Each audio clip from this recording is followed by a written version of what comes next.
And here we are, lifting our hands to you.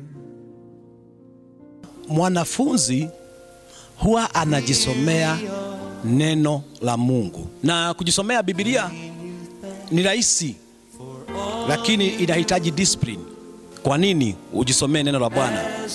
Kwa sababu ukisikia neno la Mungu lina uwezo wa kukupatia hekima, hekima ya maisha, hekima ya kuokoka, na tena maisha yako utakuta ya kwamba yanabadilika. The word of God is sweet as honey. Hatutumikii Mungu ambaye ni kipofu, tunatumikia Mungu ambaye anaona.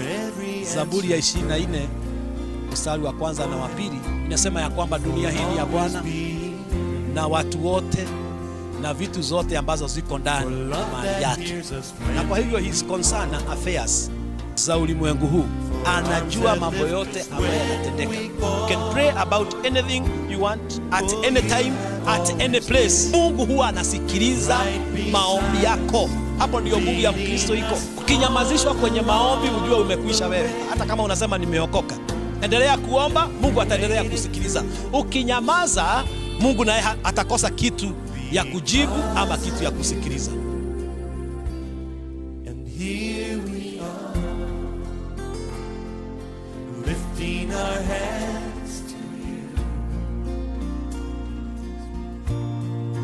Here we are,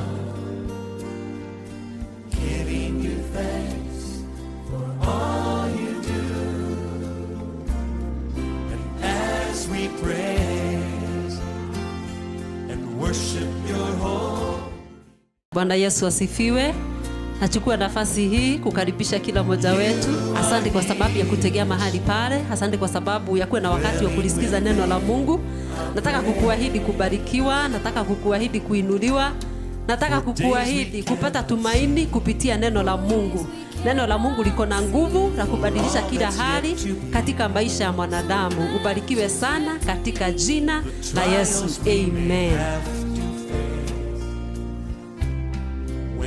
Be leaning on your grace, oh yes, it will be your strength. Ningependa tuongee habari ya mamlaka ya mwaminio, believers authority, na itakuwa ya manufaa sana kwetu, believers authority. Na my brothers and sisters, ningependa mjue ya kwamba kila mmoja wetu aliye hapa siku ya leo tuko na mamlaka. Amen. By the reason ya wewe kuwa ndani ya Kristo, kuna mamlaka ulio nayo. Unaweza kucommand things.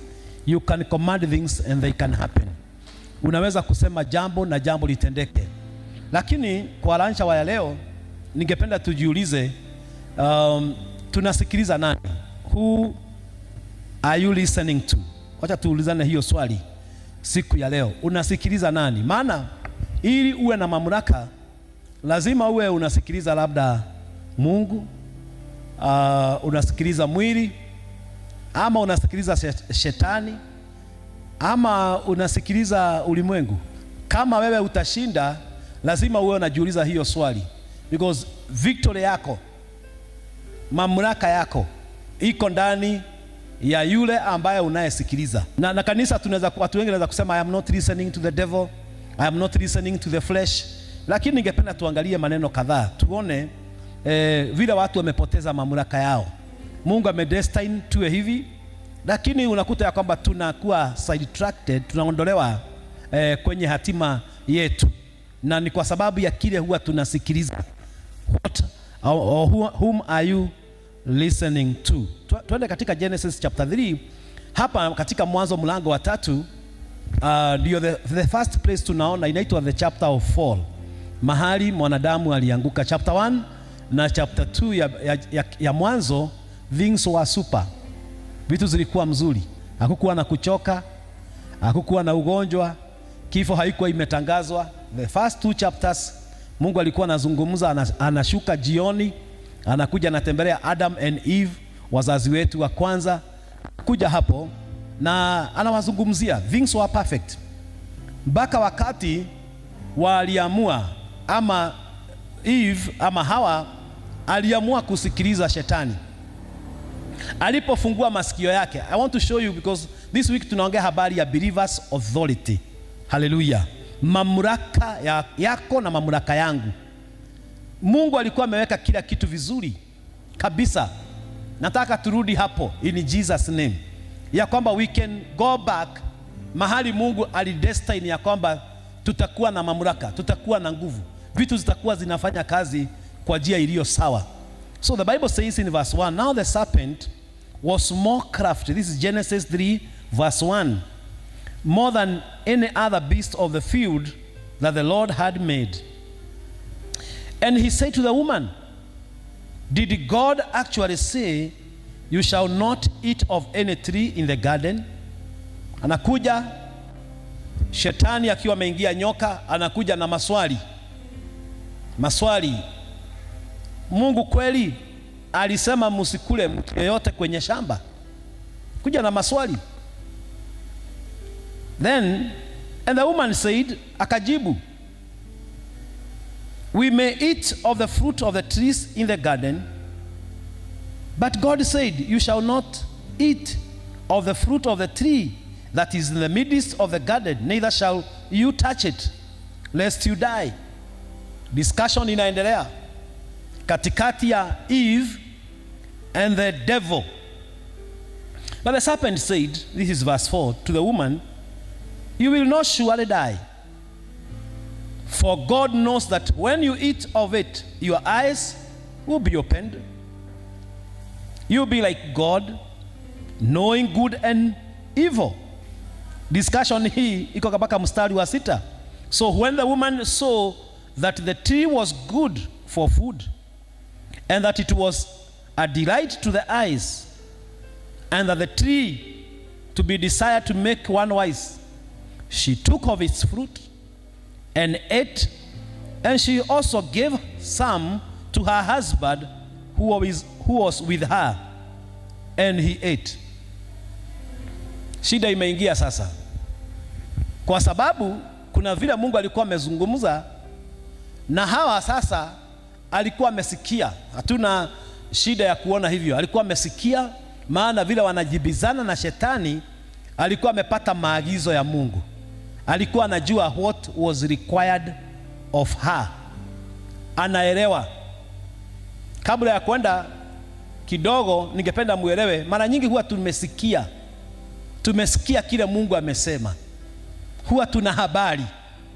Tangu wewe uokoke, tangu wewe uje kwa Kristo, na hata kama haujaokoka, kuna mambo mengi sana ambayo Mungu ametuzungumzia, ameongea na sisi. Kuna ukweli mwingi sana ambao tunajua, lakini you can choose to hear another voice. Na sauti ziko nyingi, zinaondoa watu kwa mapenzi ya Mungu, zinawaondoa kwenye biashara zao, zinawaondoa kwenye family. Sauti ziko nyingi sana, there are so many voices ambazo zinazungumza. Sasa siku hii ikatokea, shetani akaanza kuzungumza na Eve, na Eve akaamua kusikiliza. Ningependa wapendwa, tujifundishe na tujiulize hii swali, tunasikiliza nani? Kama utabaki na mamlaka, if you be a powerful sister, a powerful brother, a powerful son of God, amen, ambaye anafanya mambo makubwa, lazima ujiulize ni nani ambaye unasikiliza. Kwa sababu hapa tunaona anazungumziwa na shetani na anasikiliza. She's listening and responding. Shetani anaongea, yeye anajibu. Na unaweza kuwa umekaa kanisani, unaweza kuwa umeokoka, unaweza kuwa uko hapa duniani, and you know what God requires of you.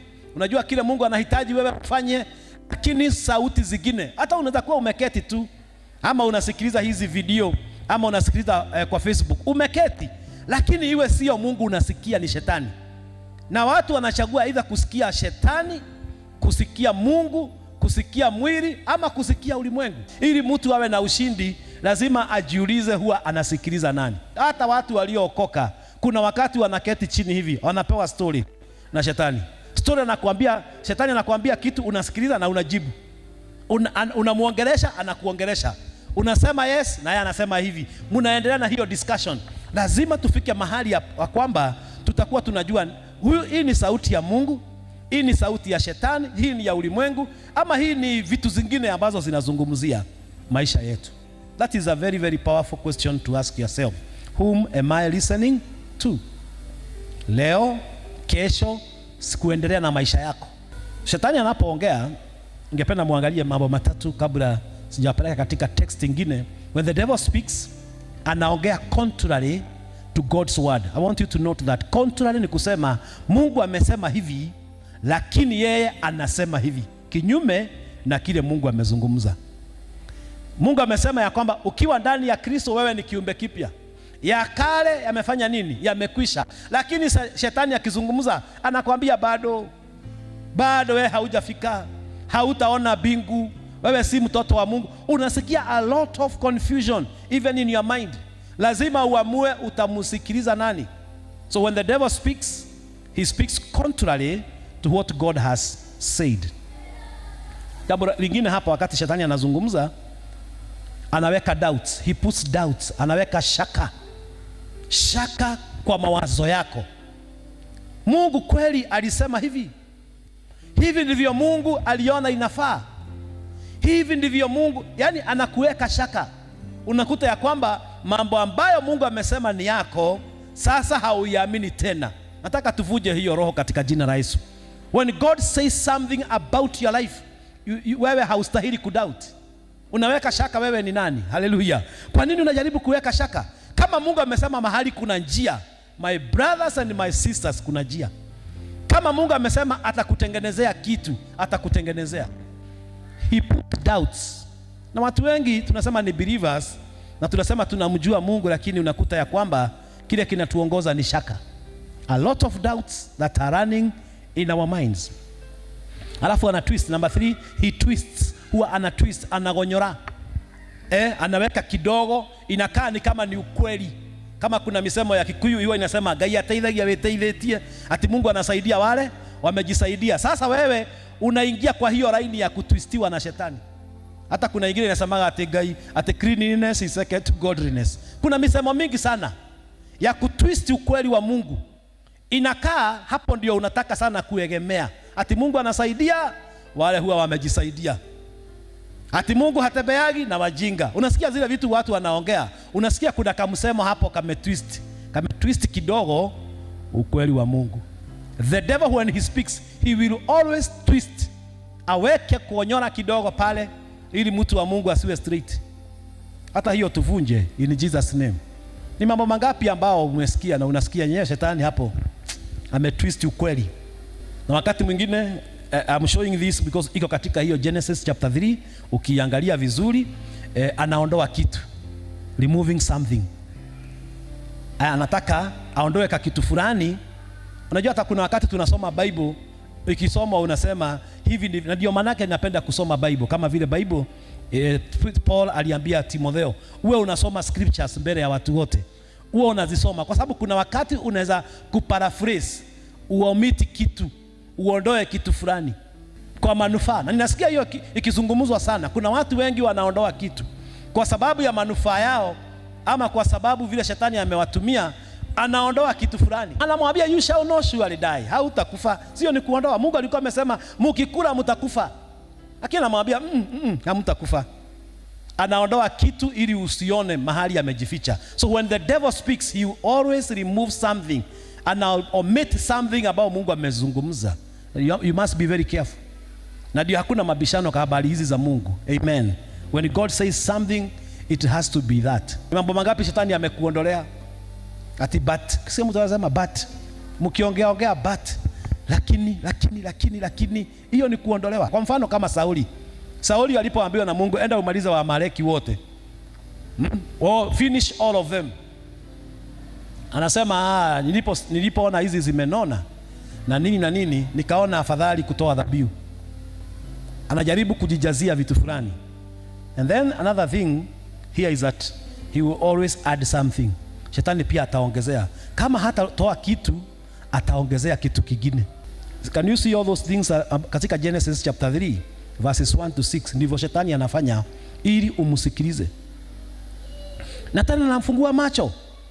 Anafungua mama huyu macho, anamfungua macho, anaona ala, mti huu ni mti mzuri, matunda yake ni matamu, na nikikula, hiyo ni kuongezewa, nikikula, shetani anamweka hiyo mawazo, nikikula nitakuwa na hekima sana, to make me very wise. Nani ambaye hangependa kuwa mwenye hekima? Na shetani anaongezea mtu vitu akuonesha vile unaweza kuwa mwerevu hata kuliko vile Mungu amesema. Na kuna watu wengi wamejiwekelea hiyo maneno, they think they are very wise, even wanapita Mungu, wanapita habari zake. Na ndio manaka ningependa kusema, inapokuja katika usemi wa Mungu and what he has said, let us what are you settled, ya kwamba hakuna mabishano. Amen. Tunaongea habari ya believers authority, lakini iliwe na mamlaka lazima tujiulize, unasikiliza nani? Who are you hearing? Is it God? Is it the Spirit of God? Is it the devil? Is it the flesh? Tuta explore hiyo area ili tuone mahali tumepotezea mamlaka. Na ninaona hapa walipoteza everything from Genesis chapter 3 kwa sababu ya hii sauti ambao waliamua kusikia. Kutoka hapo dunia ikaharibika, vitu zikaenda mrama, everything ikawa confused. Hata katika maisha ya mtu hapa unaweza kusema I'm not hearing the devil, lakini anytime utaact contrary to the word of God, kile Mungu amesema, ujue sasa hapo si Mungu. Ni mambo mangapi ambayo tumeongezea kwa neno la Mungu, tumeondoa kwa ubinadamu wetu.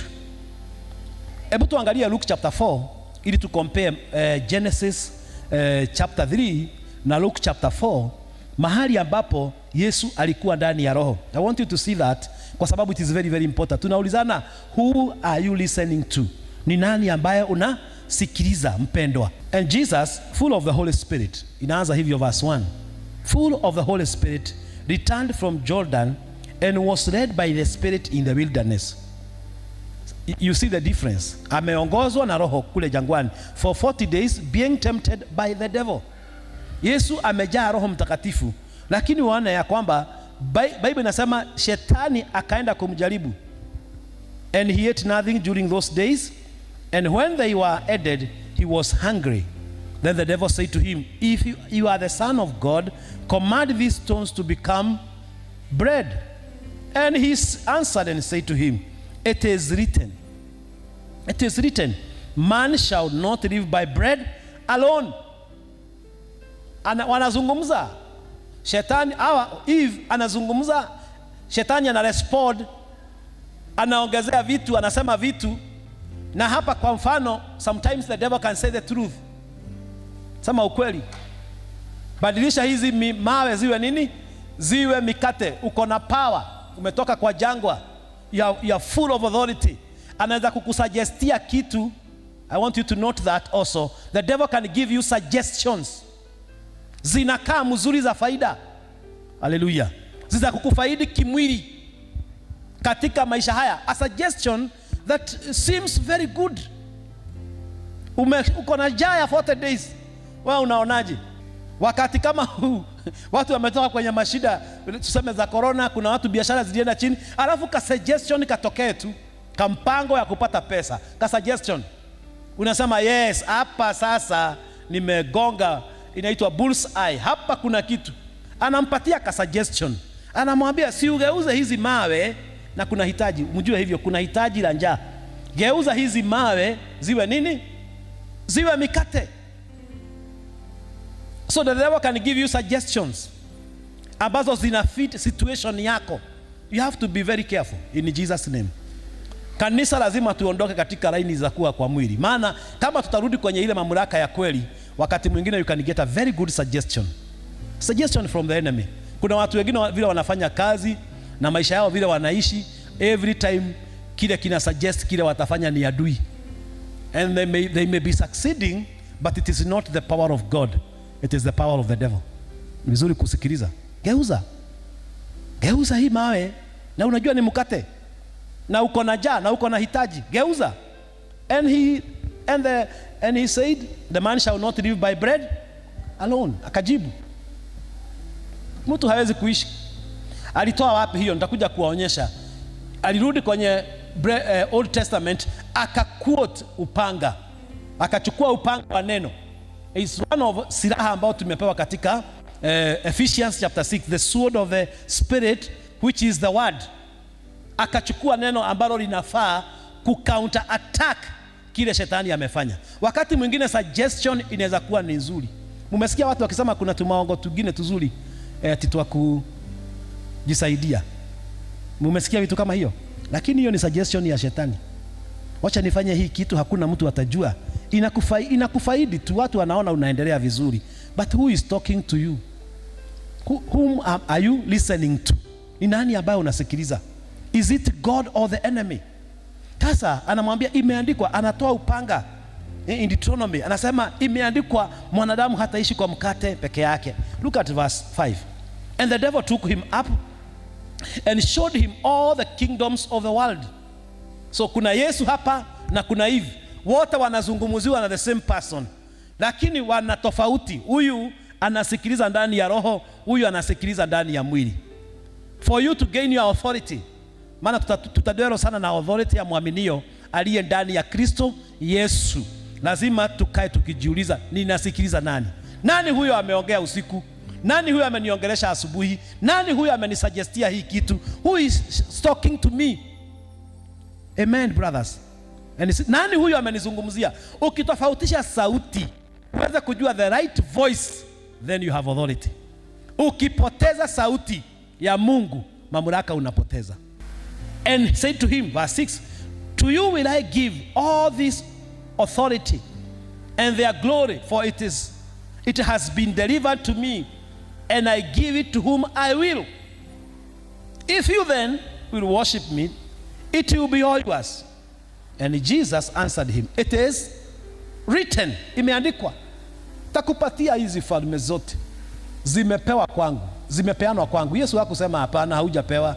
Alimwambia imeandikwa, you shall worship the Lord your God, and him only shall you serve.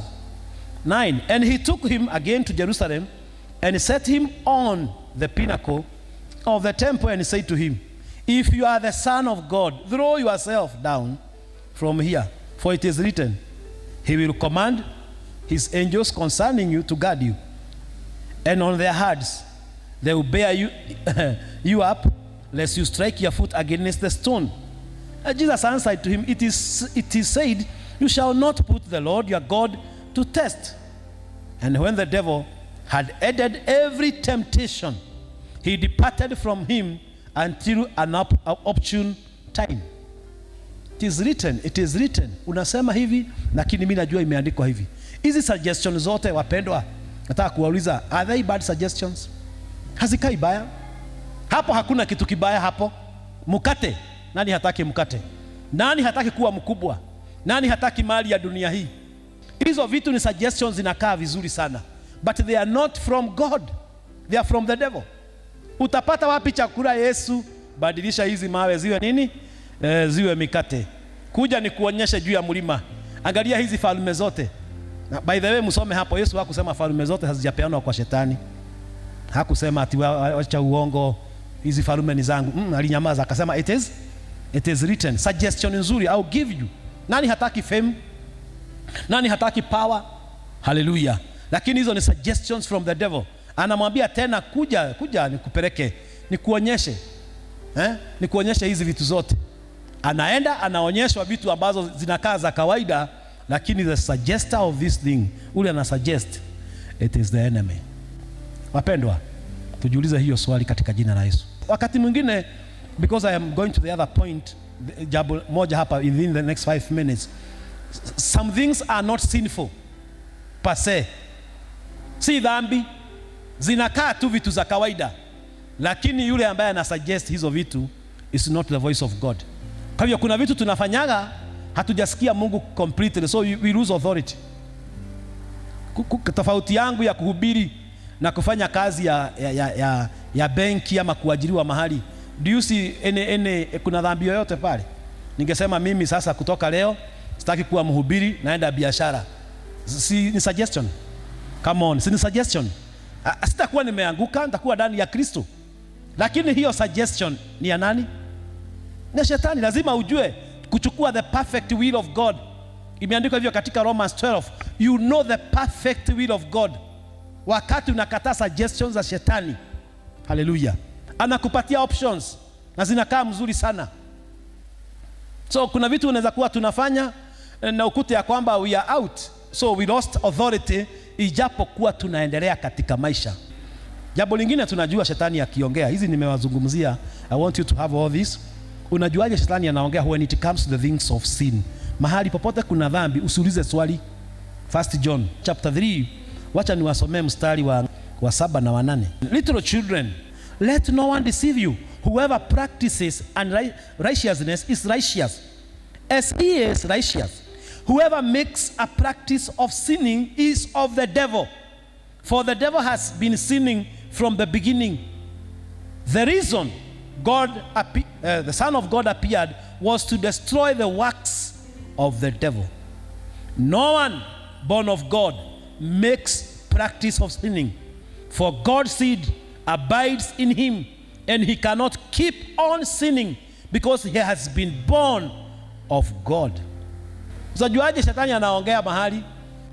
Any place unaona kuna practice ni kusema kuna habit ya dhambi fulani na unashindwa na kuacha hiyo dhambi, ujue hapo hakuna negotiation ati ni Mungu ama Holy Spirit ama ni nini ama ni Mungu anataka. Ujue outrightly the devil is speaking. Any suggestion of sinful things, tunapoteza mamlaka. Kuna vitu unafanya za kidhambi na unakuta ya kwamba hizo vitu mnazoea kukaa ndani yake, hapo ujue uko nje kabisa.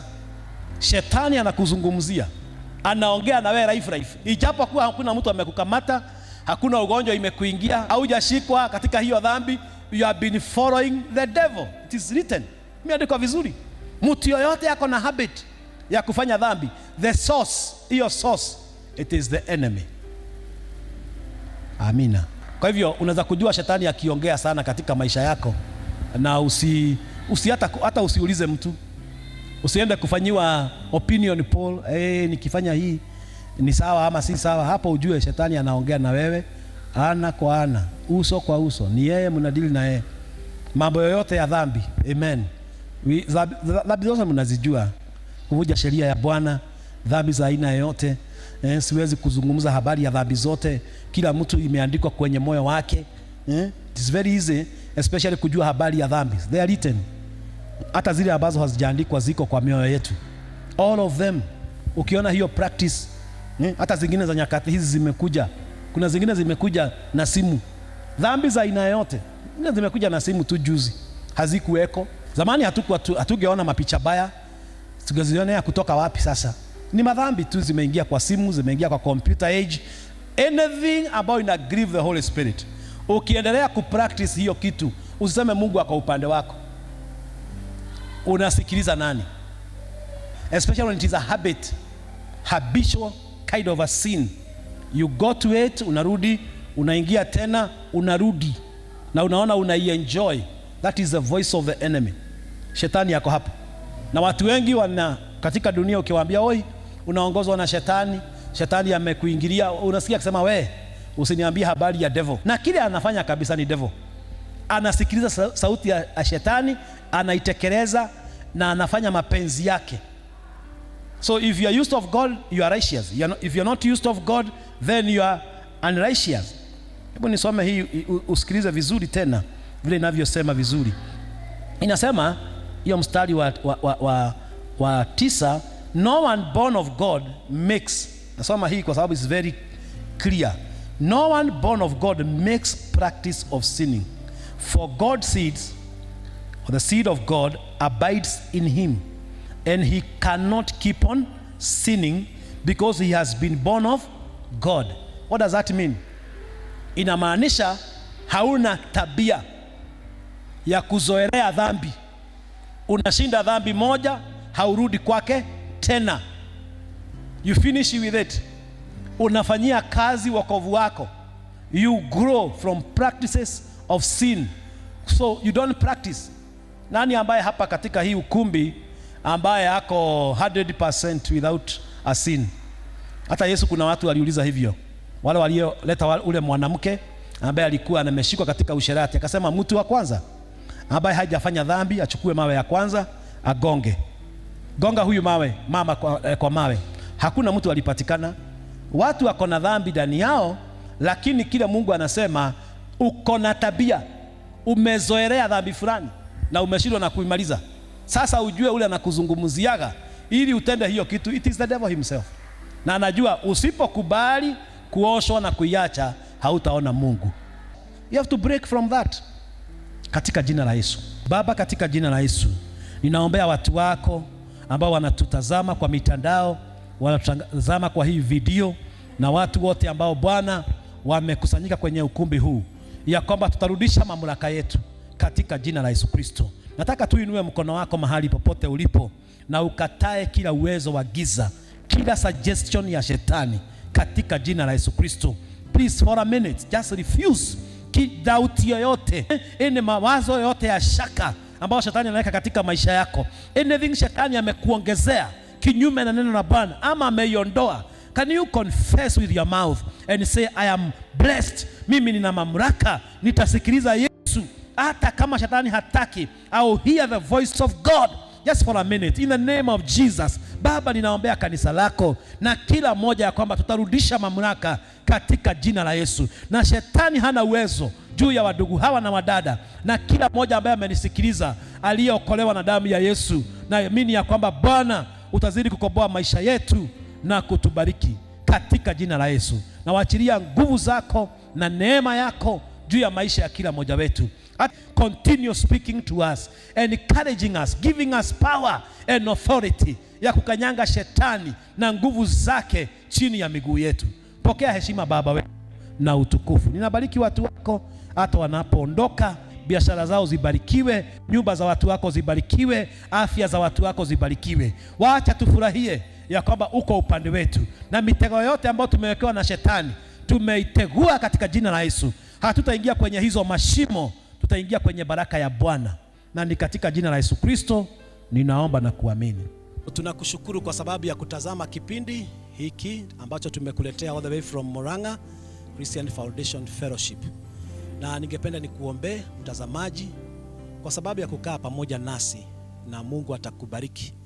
Lakini kabla ya kuomba, ninakuuliza kama umebarikiwa na tena ungependa kutusaidia kuendelea kuhubiri. Kuna namba ambazo zinapita hapo chini ya runinga yako. Unaweza kutuwekea msaada wowote. Inaweza kuwa ni 1,000, inaweza kuwa ni shilingi 50, inaweza kuwa ni shilingi 10,000, haijalishi, lakini tunajua kwamba Mungu atabariki maisha yako ili tubariki na sisi tuendelee kuhubiri kwenye runinga hii katika jina la Yesu. Ningependa kuombea kila mmoja. Wacha tuombe. Baba, katika jina la Yesu Kristo ninakushukuru kwa sababu ya nafasi hii kubwa ambayo umetupatia ili tuweze kuleta neno lako kwa watu wako. Ninajua ya kwamba umekuwa msaada wa kila mmoja wetu, na ninajua wote waliosetwa utazidi kuwafungua na kuwabariki. Kumbuka watu wako, wakumbuke mahali tu walipo katika jina la Yesu, ili mkono wako ni wa baraka uwe juu ya maisha ya kila mmoja wetu. Pokea heshima na utukufu, maana wewe ni mwaminifu. Mpaka tuonane wakati mwingine, hifadhi kila mmoja wetu because you are faithful. Na ni katika jina la Yesu Kristo ninaomba na kuamini. Amen. Mungu akubariki sana. Tegea hapo tena siku kama ya leo. Mimi na mke wangu Lucy tunakuambia kwaheri and shalom in Jesus name. Amen.